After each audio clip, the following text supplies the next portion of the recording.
আমরা মোটামুটি ফাইবার মাইগ্রেশনের উপরে মোটামুটি আগেও ক্লাস নিয়েছি। আজকে একটা রিভিউ ক্লাস নিব ফাইবার মাইগ্রেশনের উপরে, ঠিক আছে। আজকে আমরা যে টপিকগুলো পড়বো সেটা হচ্ছে ফাইবার মাইগ্রেশন কাকে বলে, আসলে ফাইবার মাইগ্রেশন কোন কোন বিষয়গুলোর উপর ডিপেন্ড করে, তারপর মেকানিজম অফ মাইগ্রেশন, কিছু ফ্যাক্টর আছে যে ফ্যাক্টরগুলো কী করে ফাইবার মাইগ্রেশনের ক্ষেত্রে গুরুত্বপূর্ণ ভূমিকা পালন করে। তো আমরা শুরু করি আসলে ফাইবার মাইগ্রেশন জিনিসটা আসলে কী। গত ক্লাসগুলোতে আমি বলছিলাম যে ফাইবার মাইগ্রেশন কী। মাইগ্রেশন মানে হচ্ছে স্থানান্তর, মাইগ্রেশন মানে সেই স্থানান্তর। আমি বলছিলাম যে ফাইবারের একটা এক্সিস থেকে ফাইবারের একটা এক্সিস থেকে অপর একটা এক্সিসের পরিবর্তন হওয়া on the other axis, on the other fibre axis. অর্থাৎ একটা ফাইবারের এক্সিস থেকে আরেকটা ফাইবারের যে এক্সিসের যে পরিবর্তন সেটাকে কি বলা হয়, ফাইবার মাইগ্রেশন বলা হয়।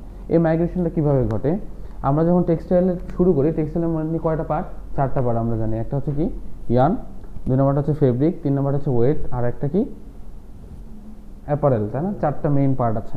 তো এই পার্টগুলো কীভাবে শুরু হয়, যেমন শুরুতে আমরা কি জানি, প্রথমে আমরা জানি হচ্ছে র ম্যাটেরিয়াল, তাই না? প্রথমে কি র ম্যাটেরিয়াল, তারপর কি আসে, গত ক্লাসে বলছিলাম, তারপর কি আসে ফাইবার, তারপরে কি ইয়ার্ন, তাই না? তো মাইগ্রেশন বলতে বোঝানো হচ্ছে যে একটা প্লেস থেকে আরেকটা প্লেসে কনভার্ট হয়ে যাওয়া। প্রথমে আমরা টেক্সটাইলের শুরুতে যেটা ছিল সেটা হচ্ছে র ম্যাটেরিয়াল ছিল, তারপর থেকে কনভার্ট হয়ে কি হয়েছে, সেটা ফাইবার হচ্ছে, তারপর একটা ইয়ার্ন পাবো, ইয়ার্ন থেকে আমরা নিডিংয়ে গিয়ে কী পাবো, ফেব্রিক পাবো। তো প্রত্যেকটা কি একটা ক্লাসিফিকেশন আছে, প্রত্যেকটা কি হয়, একটা থেকে আরেকটা জায়গায় কনভার্ট হয়, তাই না? তো ফাইবার মাইগ্রেশনের ক্ষেত্রে কী হয়, ফাইবারের যে এক্সিস থাকে, ধরেন ইনিশিয়াল অবস্থায় এ আর বি, এই ইনিশিয়াল অবস্থায় যে এক্সিসটি থাকে এটার উপর কি প্রয়োগ করা হয়, সবসময় টেনশন প্রয়োগ করা হয়। কি প্রয়োগ করা হয়, টেনশন। আমরা দেখছি গার্মেন্টসে যখন আমরা কাপড় সুইং করি, একটা ভলিউম আছে সুইংয়ের ক্ষেত্রে, মেশিনের ক্ষেত্রে দেখবেন স্পিড বাড়ানো কমানো, এটা দিয়ে কি দেওয়া হয়, টেনশন দেওয়া হয়, তাই না? মাঝে মাঝে যে স্টিচটা আছে মাঝে মাঝে কি স্পিড বাড়ানো যায় আবার কমানো যায়, বিভিন্ন সুতার জন্য বিভিন্ন আরপিএমে চালানো হয়। এই জিনিসগুলো কি টেনশন দেওয়া হয়, টেনশন দেওয়ার ফলে কি হয়, এটা একটা পরিবর্তন আসে। তো ফাইবার মাইগ্রেশনের ক্ষেত্রে যেটা বলা হয় যে ইনিশিয়াল অবস্থায় ফাইবারটা যে অবস্থা ছিল তার উপর টেনশন প্রয়োগ করার ফলে অবস্থার কি হয়, পরিবর্তন হয়। যদি অবস্থার পরিবর্তন হয়, এই ধরনের পরিবর্তনকে বলা হয় ফাইবার মাইগ্রেশন। ক্লিয়ার? কোনো কনফিউশন আছে? নাই। এখন আসেন, এই ফাইবার মাইগ্রেশন 3টে বিষয়ের উপরে ডিপেন্ড করে। কয়টা বিষয়ের উপরে? 3টে বিষয়। নাম্বার 1 লেখেন, হ্যাঁ নাম্বার 1 যেটা, সেটা হচ্ছে স্টেপল লেন্থ অফ ফাইবার। 1 নম্বরটা হচ্ছে staple length of fibre, staple length of fibre. 2 নম্বরটা হচ্ছে টেনশন, 2 নম্বরটা কি টেনশন। 3 নম্বরটা হচ্ছে কি মোড অফ স্পিনিং। গত ক্লাসগুলোতে আমি বলেছিলাম এগুলো, হ্যাঁ। এখন এই 3টার সাথে ফাইবার মাইগ্রেশনের সম্পর্কটা কি একটু জানা দরকার, তাই না? আমি বলেছিলাম এই 3টার সাথে সম্পর্কটা হচ্ছে সমানুপাতিক সম্পর্ক। কি বলেছিলাম? সমানুপাতিক। সমানুপাতিক শব্দের অর্থ হচ্ছে যদি একটা বাড়ে অপরটাও বাড়বে, একটা যদি কমে আরেকটা কমবে। নতুন যারা আছে একটু খেয়াল করেন। স্টেবল লেন্থ অফ ফাইবার, তাহলে স্টেবল লেন্থ অফ ফাইবারের সাথে ফাইবার মাইগ্রেশনের সম্পর্কটা হচ্ছে সমানুপাতিক। কি সমানুপাতিক সম্পর্ক, অর্থাৎ কি হবে, স্টেবল লেন্থ অফ ফাইবার যদি বাড়ে, ফাইবার মাইগ্রেশনটা কি হবে, বাড়বে। ঠিক আছে, তখন আপনি পরীক্ষা হলে কিভাবে লিখতে হবে, লিখতে হবে when the stable length of fibre increase then the fibre migration also increased. লেখা যাবে এভাবে, when the stable length of fibre increased fibre migration will also be increased. আরেকটা জিনিস লিখতে হবে টেনশন। টেনশন কি, টেনশন দ্বারা কি বোঝানো যায়, টেনশন যদি বাড়ে ফাইবার মাইগ্রেশন কি হবে, বাড়বে। এই জন্য লিখতে হবে টেনশন বাড়লে ফাইবার মাইগ্রেশন বাড়ে, ফাইবার মাইগ্রেশন বাড়ে। এখন অনেকে বলতে পারেন এই তীর চিহ্ন দ্বারা কি বোঝানো হয়, তাই না? এটা দ্বারা বোঝানো হয় বাড়ে, আর যদি তীর চিহ্ন যদি নিচের দিকে দেওয়া হয় তাহলে কমবে। এটা খেয়াল করতে হবে। আর মোড অফ স্পিনিং এর ক্ষেত্রে একটু বললাম একটু আগে, মোড অফ স্পিনিং বলতে বোঝানো হয় যে ইনিশিয়াল অবস্থা কোন অবস্থা থেকে ছিল, র ম্যাটেরিয়াল থেকে শুরু হয়েছে, তাই না? তার পরবর্তীতে কি ফাইবার, তারপরে ইয়ার্ন, তারপর ফেব্রিক।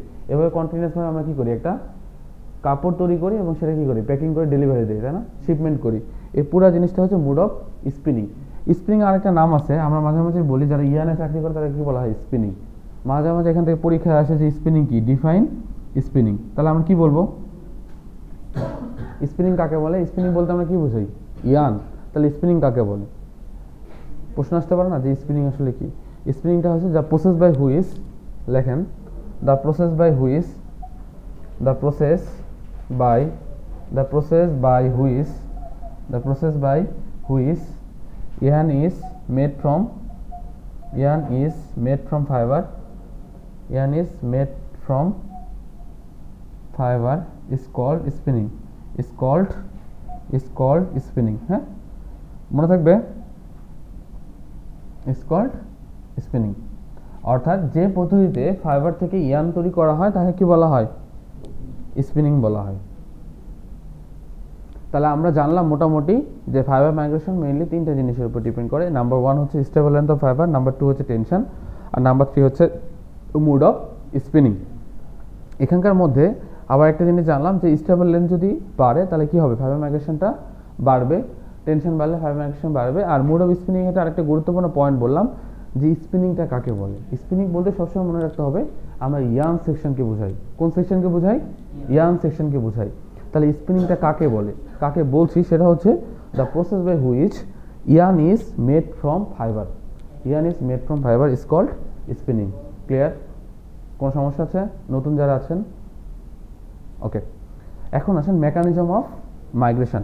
তো মাইগ্রেশন মেকানিজম বলতে কি বোঝায় আসলে, যে ফাইবার মাইগ্রেশনটা কীভাবে ঘটে। তো আমরা আমাদের দৈনন্দিন জীবনে আমরা কি দেখি, যে আমাদের দৈনন্দিন জীবনে বিভিন্ন ঘটনা ঘটে, তাই না?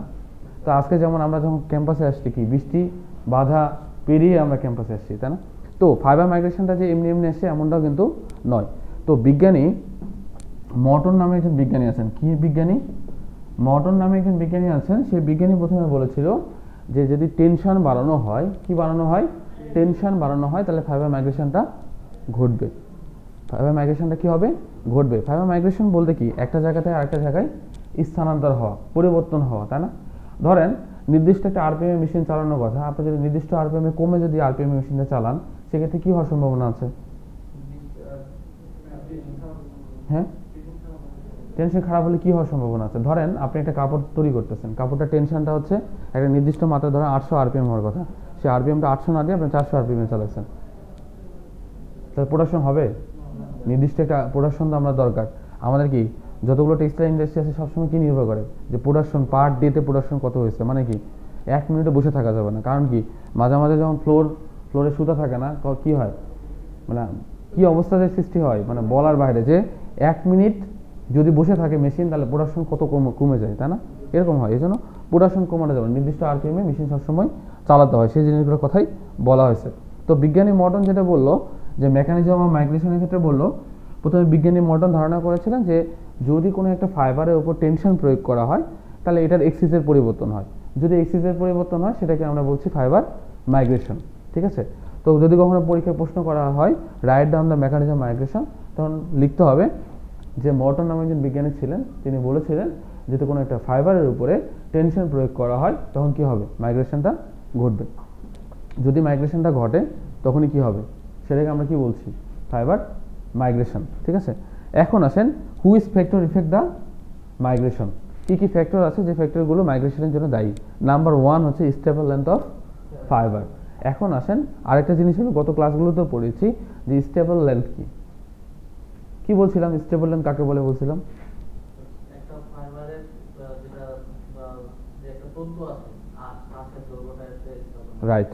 কোনো একটা ফাইবার আছে, সেই ফাইবারের আঁশ কতটুকু বা দৈর্ঘ্য কতটুকু সেটাকে আমরা বলছি staple length of fibre. Fibre মানে কি, তন্তু বা আঁশ। Fibre is a small entanglement. Small entanglement আমরা বোঝানো হয় একটা তন্তু বা আঁশ। এখন আসেন এই স্টেবল লেন্থ অফ ফাইবার কয় ধরনের? 4 ধরনের। হ্যাঁ, লিখে রাখেন। হ্যাঁ, এটা পরীক্ষা থাকবে। স্টেবল লেন্থ অফ ফাইবার গত ক্লাসগুলোতে আমি লিখে দিয়েছি, যেহেতু আমি, হ্যাঁ ভেরি গুড।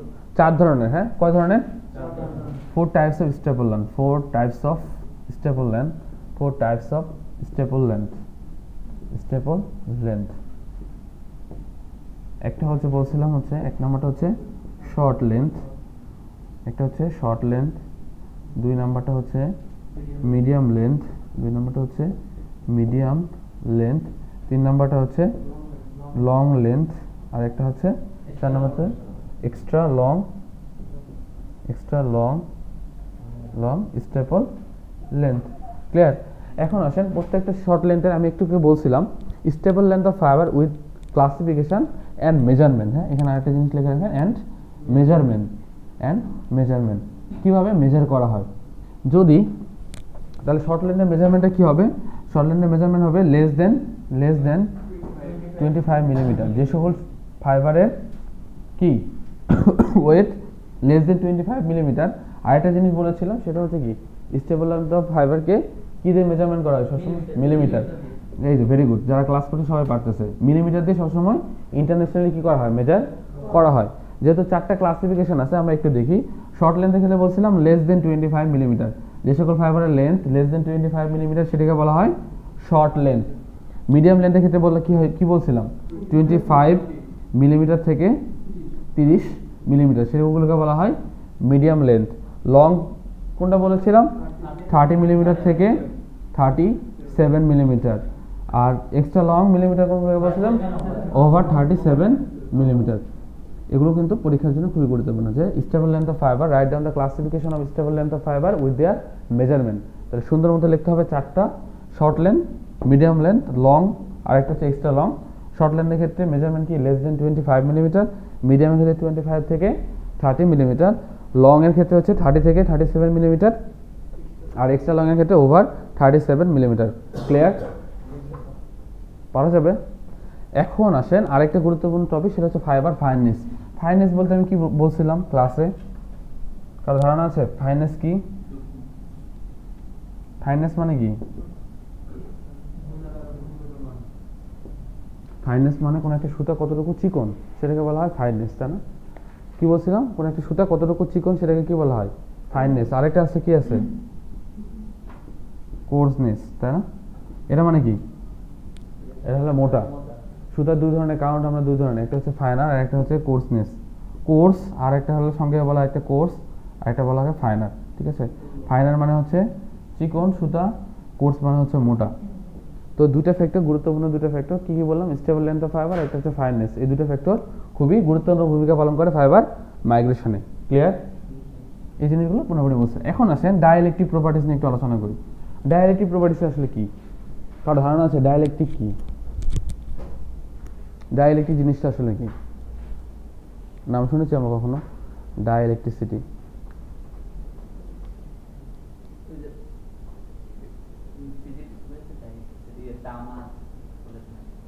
হ্যাঁ, অনেকটা হচ্ছে ডাইইলেকট্রিক মানে এটা বাংলা কি আমরা কি জানি? আমরা কি কখনো ফিজিক্সে পড়ে আসছিলাম? শুষ্ক কোষ? না না, সেল না, সেল না। আমরা কি কখনো পড়ে আসছিলাম এরকম যে হচ্ছে পরিবাহী অপরিবাহী এগুলো পড়ে আসছিলাম? আচ্ছা, যাই হোক, ডাইইলেকট্রিসিটি বা ডাইইলেকট্রিক প্রপার্টিজ বলতে বোঝানো হয় অন্তরক। কি বোঝানো হয়? অন্তরক। দুইটা ছিল, পরিবাহী অপরিবাহী, আর একটা হচ্ছে অন্তরক। পরিবাহী কাকে বলে বলছিলাম? সেটা হচ্ছে যেটার মধ্যে দিয়ে খুব সহজে বিদ্যুৎ পরিবহন করতে পারে সেটাকে বলা হয় পরিবহন। আর আরেকটা কি? অপরিবহন কোনটা? যেটার মধ্যে দিয়ে সহজে বিদ্যুৎ প্রবাহিত হতে পারে না। আর ডাইইলেকট্রিক প্রপার্টিজ বা ডাইইলেকট্রিক কাকে বলে? সেটা হচ্ছে পরিবাহী এবং অপরিবাহীর মধ্যে যেগুলো সেগুলোকে কি বলা হয়? অন্তরক অথবা ডাইইলেকট্রিক। মানে এটাকে বলা হয় অন্তরক। যেমন উদাহরণ হচ্ছে কাঁচ, কোয়ার্টজ, এগুলো হচ্ছে কার উদাহরণ? ডাইইলেকট্রিক প্রপার্টিজের উদাহরণ। ঠিক আছে? আচ্ছা, আমরা পড়ে আসছিলাম বিদ্যুৎ চলাচলের জন্য আমরা পড়ে আসছিলাম যে পরিবাহী আছে, অপরিবাহী আছে, আর হচ্ছে অন্তরক। অন্তরক বলতে এই ডাইইলেকট্রিক যে প্রপার্টিসের কথা বলছি এটা মানে নাম হচ্ছে অন্তরক। বাংলা, হ্যাঁ, বাংলা হচ্ছে অন্তরক। এখন আমরা জানি হচ্ছে তিন ধরনের, একটা হচ্ছে পরিবাহী, কন্ডাক্টিভিটি, হ্যাঁ, পরিবাহী। আরেকটা কি? হ্যাঁ, সেমি কন্ডাক্টিভিটি। একটা হচ্ছে অপরিবাহী, হ্যাঁ, আরেকটা কি?